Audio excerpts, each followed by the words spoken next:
Soul ties are real, and soul ties are between two persons coming together to form strong emotional bonds or attachments. Soul ties can happen between married couples, between parents and children, between platonic relationships, and between common law relationships. All right, when we talk about soul ties, so your soul comprises of your mind, your will, and your emotions. So when you come together with a partner, you are tied together over time. You two persons coming together and they become one. All right, over time, with the vows that you make to each other, the commitments, the association, the bonding, the attachment, over time you form a soul tie. All right, so the Bible says a man must leave his mother and father and cleave to his wife. Cleave, coming together, attachment, entanglement, twisting, twining together, knotting together. Cleave to his wife, bonding together, and they become one flesh. So two persons coming together, cleaving together, they become one flesh. All right? You come with your situation, I come with my situation. That is why soul ties are dangerous. And you need to really have God input into who you get married to. All right, you really need to seek the Lord as to who you date, because soul ties can bring either a blessing or curse in your life. So when two persons come together, you come with your generational curse or you come with your generational blessing. The other party also might come with their generational curse and their generational blessing. What do I mean by that? When two persons come together, it's two spirits intertwining with each other. All right, so you might come with your anxiety. You might come with your bad habits. You might come with your family history of maybe depression, alcoholism, all right, stagnation, limitation. You come with your situation. All right, you come with your family history. It could be abuse. So whatever you come with it, and the two of them, the two spirits join together. All right, the two spirits join together and you become one. Just like how God ordained marriage. All right, that the person must cleave together. And within that marriage, you make a vow. Until death do us part. That's the marriage vows. So you spoke. All right, words are powerful. Words are binding. It's an agreement and it is sealed in the spirit. So words that you say, all right, whether you're married, say for example, a common law relationship may not made an official vow, all right? But when you are in love and you're in your bubble as a common law person, two persons dating or you live together, all right, there are certain vows that you made within yourself. So you might say to the man, when you are so in love, you made so many different vows. I will never leave you. I will die for you. I will never look at another woman. My life will not be happy without you. And you made a lot of vows, all right? And the spiritual realm sealed those vows. The problem is with those vows or when you are trying to be separated. So in a marital relationship that God supports, God said, what I have joined together, let no man put asunder. So marriages were ordained by God. So marriages were not supposed to be the couples were not supposed to be separated, but unfortunately, that's not how it is, because sometimes we just made the wrong choice. We just made the wrong decision. We did not wait on God. All right, so we made our own decision, and we have chosen a partner that may not be our destiny partner. That was not what God ordained for us. So now we want to come out of that relationship, and that's where the problem is. All right, so soul ties are not really a bad thing, but it is when it becomes unhealthy. All right, an unhealthy relationship. So again, soul ties are real. Why do I say that? 1 Corinthians 6 verse 16 says, he who unites with a prostitute become one with that prostitute. All right? So when you come together, you become one, especially where sexual contact, especially where you have sex. All right? That is why when two persons are married, all right, they might say, have you yet consummate the marriage? All right, meaning that you need to complete it with sex. All right?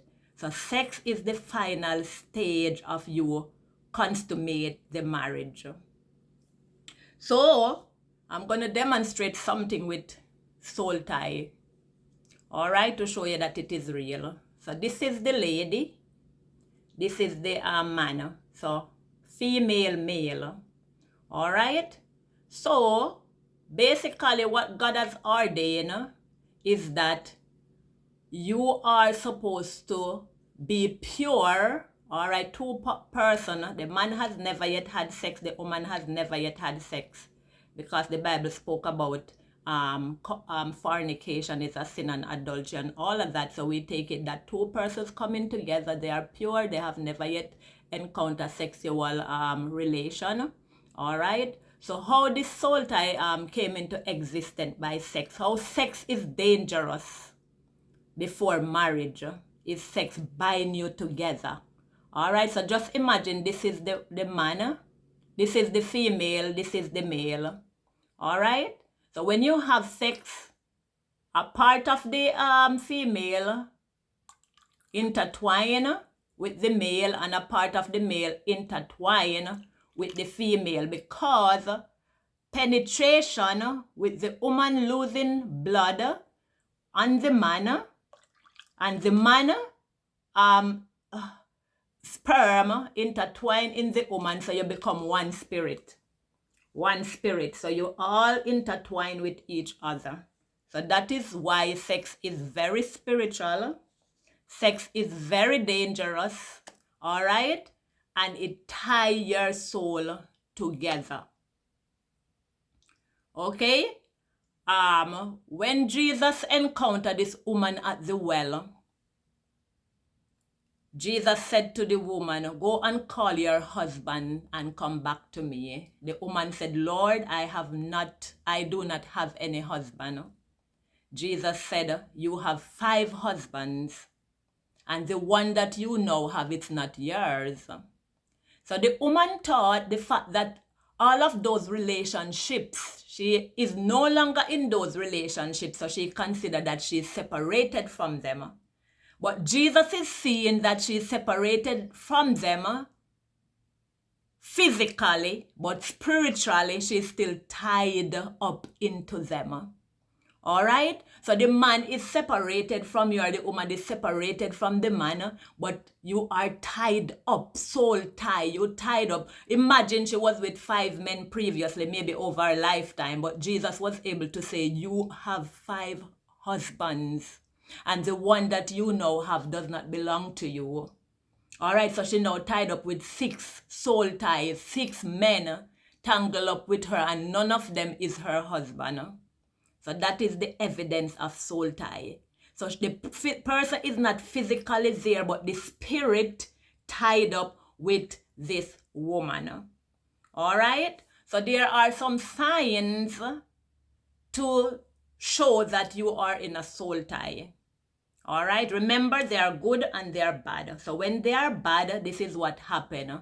So you are separating from your partner because you realize that this relationship is toxic. All right? This man is a narcissist. Okay, this man is abusive and you want to get out of the relationship. Okay? But you find yourself cannot get out of the relationship even though you know this relationship is not good for you. Sometimes you left the relationship but you kept going back to the abusive person. You have a soul tie. All right, you build your life around this person. You're dependent so much on this person. Your life is so tied up in this person that you cannot make a decision on your own. You don't think you can manage on your own. All right, you have to get the person feedback on everything that you are going to do. You are not independent. You are dependent so much on this person. Even though the person is abusive, the person separated from you, or the person is abusive and you can't separate from the person because you believe that your life will be done, your life will be finished, you will die without this person. This is where soul tie is dangerous, and this is an indication to show you that you are in a soul tie. All right, you're separated from the person, but you kept going back. You feel like you can't live without the person. You are depressed. You are crying night and day. You carry the person in your soul. You can't get the person out of your mind. You are obsessed with this person. All right? You are obsessed. The person is separated from you, but you are searching social media. You go everywhere to see if you would pounce up into this person. You are calling persons who are associated with this person, that is your ex.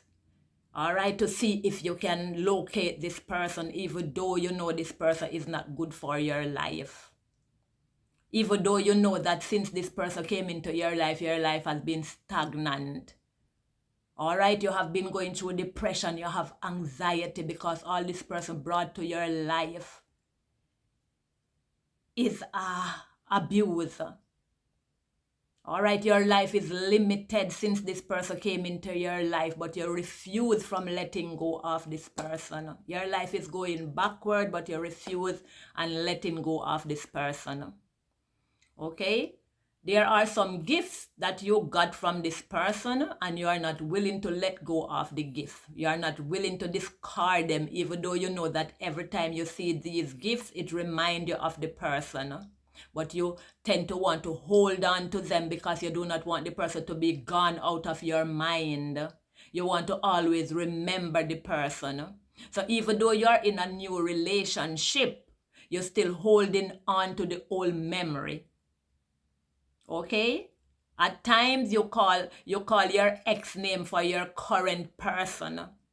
So you are actually having this person in the middle of your current relationship. This is when you have a soul tie with the person. You can't get the person out of your system. You have recurring dreams about this person.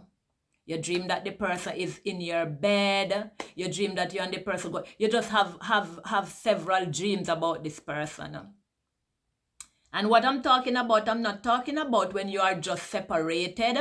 All right, so when you are just separated, I understand that persons go through these processes where you cannot let go because it's not easy when you're twined up with this person, when you're tied the knot with this person. All right, when you're so bonded with this person, it is not easy to be separated. It's like tearing one person apart. So we now become one and you're trying to tear the one thing apart. It is very painful. I'm not talking about the early process, maybe after 1 year. All right, some persons take a longer time to go through their mourning and their overcoming of the situation, of the separation. I'm talking about after 2 years, 3 years, all of these things that I have just mentioned still happening to you. You're obsessed over the person. You have sleepless night. You have anxiety. You have depression. All right, over this person. This is when you realize that you have a soul tie. You cannot let go of this person. All right, you're obsessed. You're always thinking about them. This is the danger part of soul tie when it is unhealthy. It is not healthy for you and you kept holding on. All right, this can harm you. This can damage you. Okay? So, the only person you are supposed to have this kind of feeling for is Jesus. He's the only one who can heal your soul. All right, so you have been going to therapy, you have been going for counsel, and you realize that your situation remains the same. Okay, so it is good to go to therapy. All right, it is good to get healing, but there is no real healing comes outside of Jesus. He said he will restore your soul. He's the only one who can bring healing and restore your soul. He's the only one who can go to the depth of where you got the hurt and heal you where you hurt. So, the next video that I will be talking about is how you can break out of that bondage of soul tie. Remember what I said? The same vows that you made to get into the soul tie, you have to now reverse those words because those words bring power and they are life. So they are what help to form that bonding, that soul tie together. So the next video I'll be looking at how you can break those soul ties. So go to this video. Go to the notification bell, like, share so that you can see the upcoming videos that can help you. Stay tuned for the next video. Bye.